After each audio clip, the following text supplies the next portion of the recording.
Once the founder bottleneck begins to form, most companies fall into a very predictable pattern. And it's not random, it's structural. And I call this pattern the Founder Dependency Cycle. Now, it usually starts with growth. The business is working and revenue's increasing and more customers are coming in.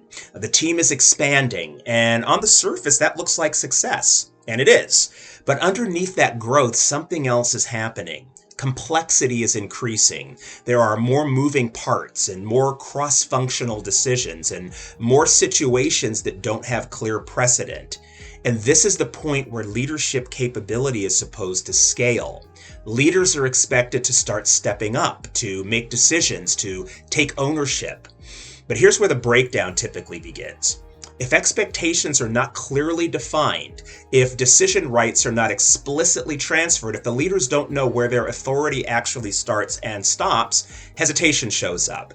And not because they're incapable, but because the structure hasn't caught up with the growth. So what do? They escalate. They bring decisions back to the founder for validation.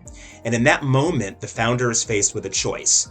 Slow down and coach, or step in and solve it quickly. Now, most founders choose speed. And to be fair, this makes sense. The issue gets resolved. The customer is taken care of. The business keeps moving.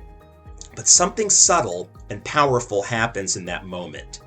Every time the founder steps in and overrides or makes the final call, it reinforces a message.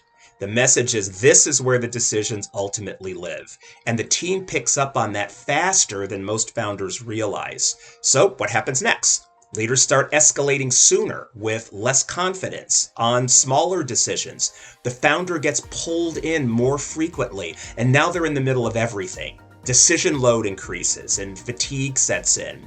And what started as occasional support turns into constant involvement. Now, from there, micromanagement isn't a personality issue, it's a structural outcome. And the dependency deepens, and the cycle continues.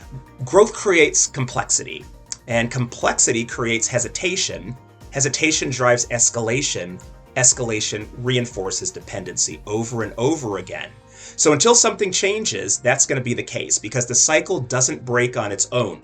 It only breaks when leadership authority is intentionally transferred through structure, clear expectations, defined decision rights, and accountability that actually holds. Now, here's where this gets even more interesting. Even when founders recognize this problem and try to fix it, they often make one very logical move that actually makes the cycle worse.